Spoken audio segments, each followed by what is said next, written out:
Solidarité avec l'Ukraine. Solidarité avec l'Ukraine. Solidarité avec l'Ukraine. Solidarité avec l'Ukraine.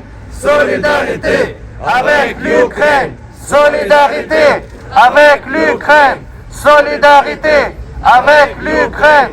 Stop Poutine! Stop la guerre! Stop Poutine! Stop la guerre! Stop Poutine! Stop la guerre! Stop Poutine! Stop la guerre! Положим за нашу свободу і покажем, що ми браття козацького трону.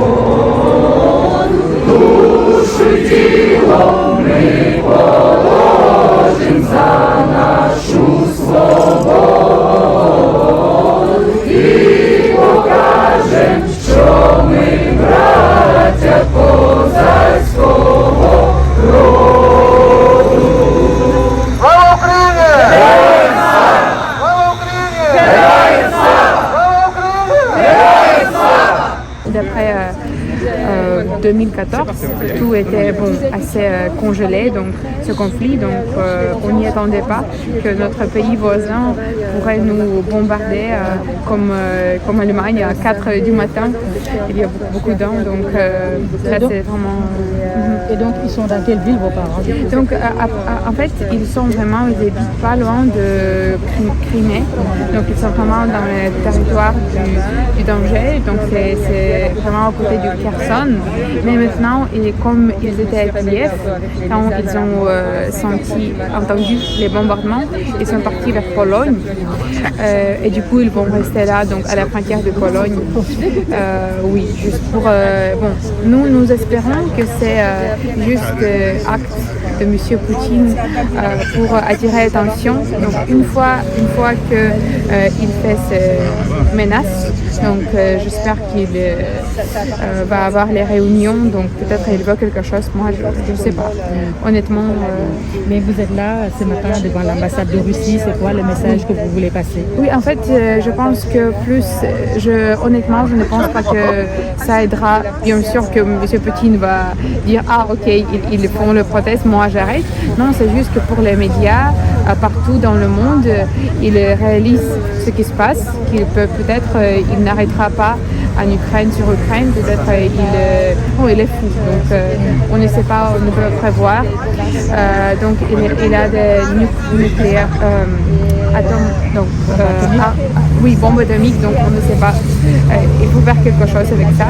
Donc je pense que plus que personne savent ce qui se passe en Ukraine, peut-être plus vite ce sera résolu. Peut-être j'aurai gardé ma maison. oui, je pourrais revenir un jour chez moi. D'accord. Dans quelle ville? J'habite à Melitopol. Oui, donc en fait, c'est pas loin de mon ami de Mariupol. Oui, c'est Zaporizhzhia Oblast. Et en fait, on appelle cette ville la frontière, les portes à la Crimée. Donc, de l'Estonie, Lituanie, de la Pologne, en fait d'autres pays européens qui font partie de l'Union européenne.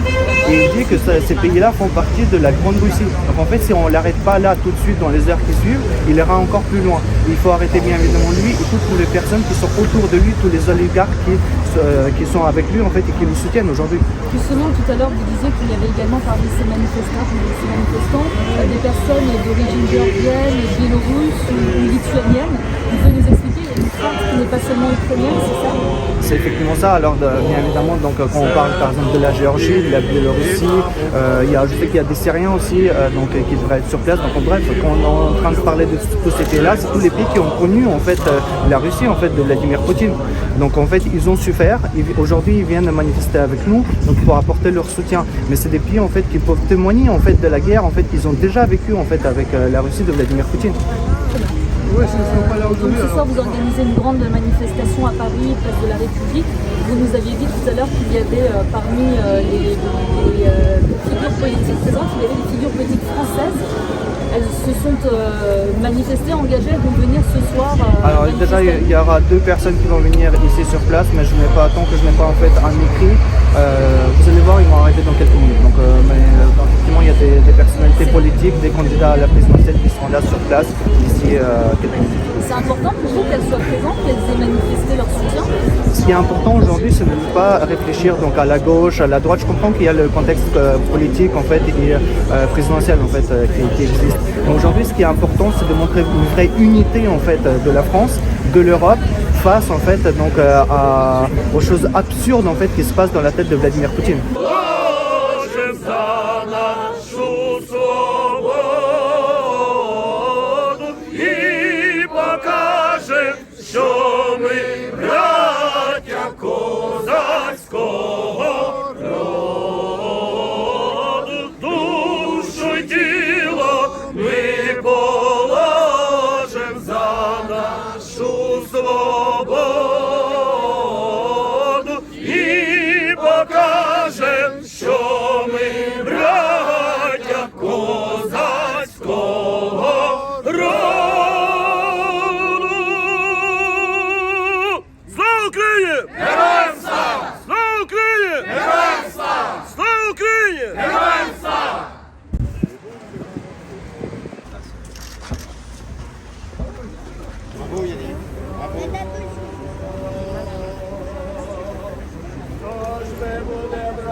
La France et l'Union européenne est menacée par les dictatures, parce qu'à partir du moment où il y a la guerre sur le continent européen, à partir du moment où vous avez un dictateur agresseur, un dictateur qui fait la guerre, personne ne peut s'exonérer de sa responsabilité, personne ne peut se sentir protégé, et c'est pour ça que l'Union européenne doit être extrêmement ferme, doit être très unie et ne plus avoir aucune ambiguïté vis-à-vis du régime de Poutine.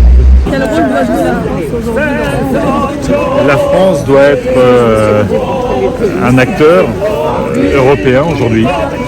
Le président de la République est président de l'Union européenne.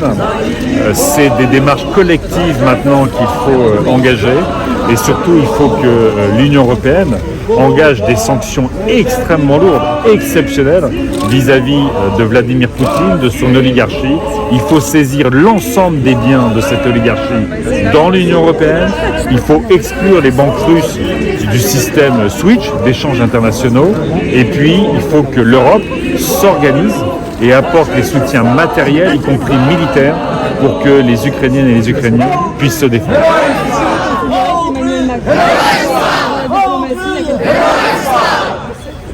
Pardon ? Est-ce que vous considérez qu'Emmanuel Macron a échoué son exercice de diplomatie? Écoutez, il est évident que les démarches solitaires, aujourd'hui, ça n'est plus d'actualité. Il faut une Europe très forte, une Europe qui affiche un visage collectif, la présence ensemble des dirigeants européens, et on arrête les tutoiements. On est aujourd'hui sur des sanctions extrêmement lourdes. Est-ce que vous pensez que cette actualité du conflit ukrainien va éclipser tous les autres sujets dans le cadre de la présidentielle? Il est évident que quand il y a la guerre en Europe, l'ensemble des autres sujets deviennent secondaires. Donc aujourd'hui, l'actualité, c'est comment l'Union européenne réagit à une invasion militaire d'un pays libre, d'un pays démocratique, d'un pays européen. C'est ça l'actualité du jour. Mais vous savez, ce qui se joue dans cette guerre, c'est aussi la défense de la démocratie. C'est aussi la place de la France en Europe et dans le monde. Et donc, ce sont des sujets qui sont pleinement aussi des sujets politiques. C'est important. Mais aujourd'hui, la France, elle doit être unie. La France et tous ses responsables politiques doivent être extrêmement clairs vis-à-vis de Poutine et vis-à-vis du régime de Poutine. Et nous devons être unis sur les sanctions très lourdes à mettre sur Poutine et son oligarchie. On parle d'une guerre, est-ce qu'il faut envoyer des armes à l'Ukraine? Les écologistes aujourd'hui soutiennent l'envoi d'armes de défense pour que le peuple ukrainien puisse se défendre face à une agression militaire qu'elle n'a jamais provoquée. Monsieur Jadot, est-ce que vous aidez la campagne autrement avec Il est évident que nous avons fortement modifié notre programme de ces jours-ci et on va voir évidemment en fonction de l'évolution de la situation comment nous repensons notre campagne électorale. Mais il est évident que c'est un événement absolument majeur. Un pays, la Russie, un dictateur, Poutine, agresse militairement un pays simplement parce que c'est une démocratie, c'est inacceptable. Est-ce que vous appelez aussi à l'union des forces politiques, l'union des candidats sur ce sujet-là?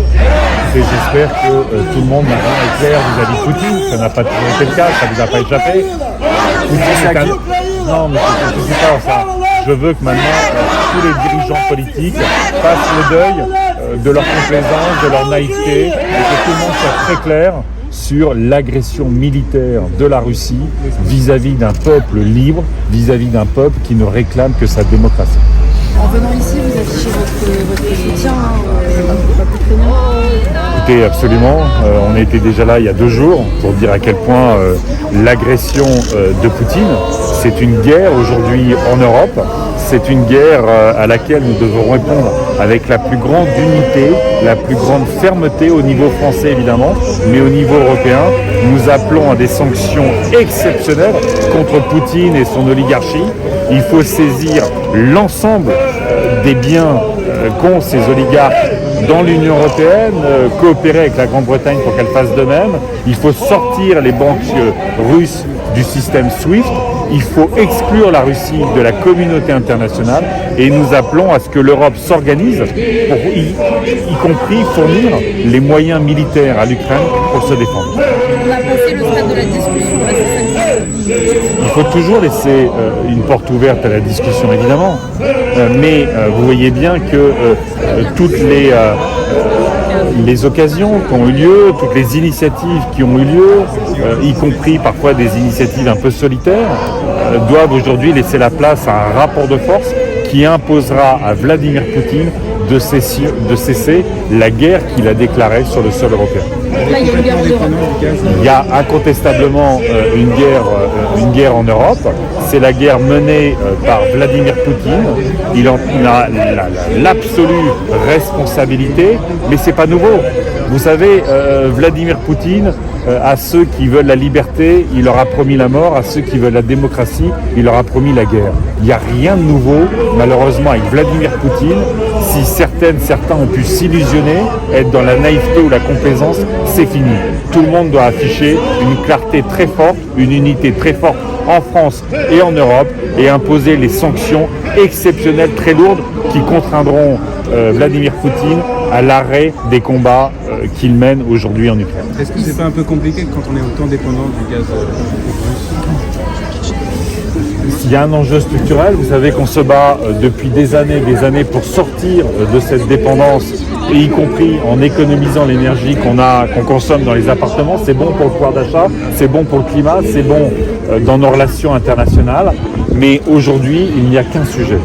C'est l'invasion par Vladimir Poutine d'un pays libre qui se bat pour sa démocratie, qui se bat pour l'intégrité du territoire. Nous voulons que l'Union européenne soit unie.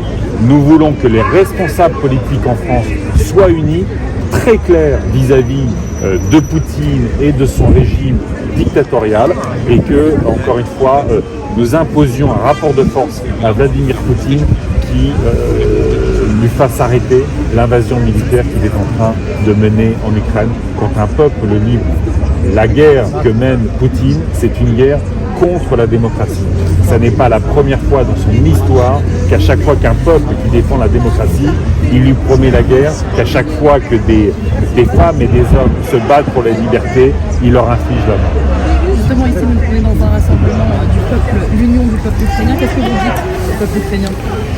Je veux dire au peuple ukrainien, au nom de tous les écologistes, et j'espère maintenant au nom de tous les Français, notre soutien, notre solidarité.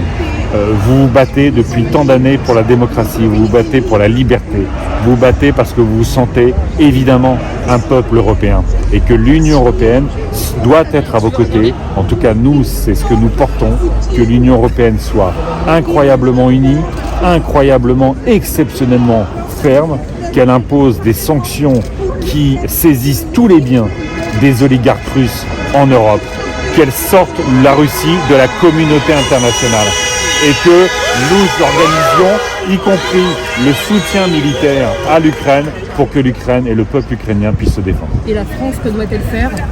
Vous savez, le président de la République est président de l'Union européenne, donc il a une responsabilité particulière. Il faut jouer collectif maintenant, il faut jouer uni et il faut infliger avec la plus grande fermeté des sanctions comme on n'en a jamais vu contre l'oligarchie de Vladimir Poutine. On n'espérait pas se retrouver aussi vite. Oui, malheureusement. Ce qui devait arriver est arrivé. On pensait que ça allait venir plus tard et pas dans telles circonstances dans toute l'Ukraine, puisqu'il n'y a pas seulement les territoires occupés, mais il y a le nord de l'Ukraine avec Kharkiv, l'est, Odessa, le sud de l'Ukraine, Lviv qui est à 50 km de la frontière polonaise. Il y a une base ukrainienne à 10 km de la frontière polonaise, qui a été donc explosée. Et les aéroports. Voilà, vous êtes au courant de la situation. Et Ivano-Frankivsk, qui est aussi au centre de la région de la Galicie, où il y a un aéroport aussi militaire, une base militaire. Donc, ce sont les objectifs aujourd'hui. Et demain, plus tard, on ne sait pas jusqu'où ça va aller. Et il faut absolument arrêter cette guerre en Europe, qui risque de déborder. Les pays baltes sont inquiets, la Pologne est inquiète. Bien sûr, bien sûr. De toute façon, il n'y a pas de limite à la guerre de Poutine. Il n'y a pas de limite à sa guerre contre la démocratie, contre les libertés. Et c'est vrai que nous appelons, vous avez vu, à des sanctions extrêmement lourdes. On avait déjà parlé, évidemment, de confisquer tous les biens des oligarques, d'exclure la Russie de la communauté internationale, et puis que l'Europe s'organise pour fournir à l'Ukraine les moyens de se défendre. C'est pas nous qui excluons la Russie du contexte international, c'est la Russie qui s'exclut elle-même du droit international. Vous avez parfaitement raison. Merci de votre soutien. Écoutez, je crois que malheureusement, il va falloir se battre pendant un moment pour que ça s'arrête. Courage. Le plus court possible sera le mieux pour éviter les milliers de morts qui risquent d'y avoir. Bien sûr. Ce matin, j'ai un ami qui m'a réveillé à 6 h à Paris, 5 h en Ukraine. Il me dit ça y est, les bombardements ont commencé. Donc il est très inquiet, il ne savait pas quoi faire, s'il devait prendre son sac et aller voir sa mère à l'extérieur de Kyiv, ou alors aller dans un abri anti-aérien. Tout ça pour la démocratie. Tout ça parce que vous défendez la démocratie. Vous voulez vivre libre. Juste en paix, librement, en tant que démocrate européen. Écoutez, courage. En tout cas, plein soutien. On sera là. Un fort mouvement écologiste en Ukraine aussi. De nombreuses actions, régulièrement, des milliers d'arbres sont plantés. Il y a une vraie approche écologique qui s'est mise en place depuis quelques années. On n'en parle pas, mais moi j'y vais tous les ans. J'ai un petit peu de famille, mais beaucoup d'amis, et je vous confirme que le mouvement est... Enfin là, c'est la démocratie et les libertés qui se jouent. C'est ça l'urgence aujourd'hui. C'est vrai que le lien avec l'écologie est toujours là, de toute façon. Merci à vous. À bientôt. Cet après-midi peut-être. Juste à faire remarquer qu'aujourd'hui, il y a beaucoup de personnes qui sont ici sur place. Donc vous voyez, il n'y a pas de jet d'eau, il n'y a pas de personnes qui lancent de la peinture ou autre. Donc c'est un vrai rassemblement pacifique en fait. Et j'aimerais juste que vous puissiez bien remarquer que les Ukrainiens, que ce soit en Ukraine en fait, ou en France ou dans d'autres pays, en fait, c'est un peuple pacifique.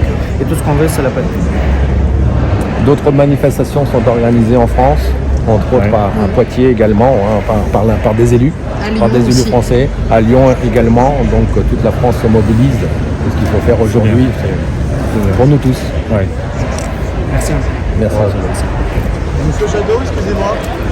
Est-ce que vous pouvez, en tant que futur président de la République, éventuellement exercer votre pression sur le préfet de police allemand et sur les forces de l'ordre qui sont présents actuellement pour que nous, les manifestants pacifiques, et j'insiste bien en notion pacifique, pour qu'on puisse ne pas s'entasser sur le trottoir parce qu'on ne peut pas manifester notre présence entièrement, mais qu'on puisse sortir pacifiquement sur la voie. Parce que il est inadmissible qu'on soit ici comme ça. C'est inadmissible. Il ne vous a pas échappé malheureusement monsieur que c'est le ministre Darmanin qui contrôle directement le préfet. Et c'est une situation que je regrette comme vous. Parce que là, la situation est tellement grave que votre droit à manifester, avec notre soutien, il doit être absolument impératif. Absolument impératif. Depuis des années, Poutine applique la même politique. Vous voulez la liberté, vous aurez la mort. Vous voulez la démocratie, vous aurez la guerre. Et donc il faut que l'ensemble de l'Europe sorte parfois, y compris de sa naïveté vis-à-vis de Vladimir Poutine, et impose aujourd'hui des sanctions absolument exceptionnelles. Il faut saisir tous les biens de l'oligarchie russe en Union européenne et j'espère en Grande-Bretagne. Il faut sortir la Russie du système SWIFT, les banques. Il faut, c'est parce que c'est le choix de Vladimir Poutine, exclure la Russie de la communauté internationale. Et il faut que l'Union européenne organise, y compris l'équipement du peuple ukrainien, pour qu'il puisse se défendre contre l'agression russe. Ça veut dire qu'il faut les armer, Oui. il faut envoyer des militaires européens. Il faut déjà les armer, envoyer des armes de défense pour que le peuple ukrainien aujourd'hui puisse se défendre contre une invasion qu'elle n'a jamais le moindre du monde provoquée. Il y a la volonté de Poutine et de son oligarchie de mettre à bas un peuple, de casser la démocratie dans son pays comme autour de son pays. C'est inacceptable pour l'Europe, c'est sur le sol européen et c'est la sécurité et la paix en Europe qui est menacée, d'où l'importance des sanctions majeures pour contraindre Vladimir Poutine à cesser cette invasion. On sait qu'on est en pleine campagne présidentielle ici en France. On a plusieurs candidats qui nous disent ce matin réfléchir à la possibilité d'interrompre leur campagne. Vous, votre position?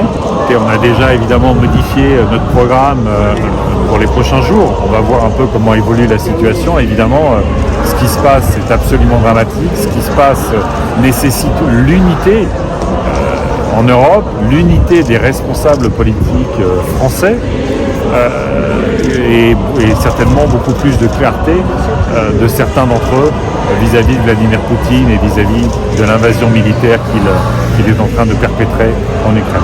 Vous n'êtes pas fermé à l'idée de stopper la campagne un moment? Et là, on change le programme. Laissez-nous voir un peu, évaluer la situation et y travailler. C'est toujours la même logique avec Poutine. Un peuple qui se bat pour la démocratie autour de lui, il lui fait la guerre. Et bien c'est inadmissible. Donc on saisit tous les patrimoines, tous les comptes en banque des oligarques russes en Europe. On sort, parce que c'est le choix qu'a fait Vladimir Poutine, on sort la Russie de la communauté internationale. Et puis on apporte les équipements nécessaires au peuple ukrainien pour qu'il puisse se défendre contre l'invasion russe. Est-ce que les Européens peuvent encore se sentir en sécurité aujourd'hui ou est-ce qu'il y a aussi un risque d'attaque sur le sol européen aujourd'hui? À partir du moment où Poutine démarre une guerre en Europe, c'est toute l'Union européenne qui est menacée pour sa sécurité, sa paix et pour la démocratie. Donc il ne faut pas regarder ça comme un événement mineur aux portes de l'Europe. C'est bien en Europe qu'il y a une guerre comme on n'en a jamais vu depuis longtemps. L'Ukraine n'a fait aucune provocation vis-à-vis de la Russie. La seule provocation que considère Vladimir Poutine, c'est que c'est un peuple qui veut vivre libre, c'est un peuple qui veut vivre en démocratie, et ça, Vladimir Poutine ne le supporte pas. Donc il va falloir taper très très fort sur son oligarchie pour qu'il arrête la guerre. Stop la guerre! Stop Poutine! Stop la guerre! Stop Poutine! Stop la guerre!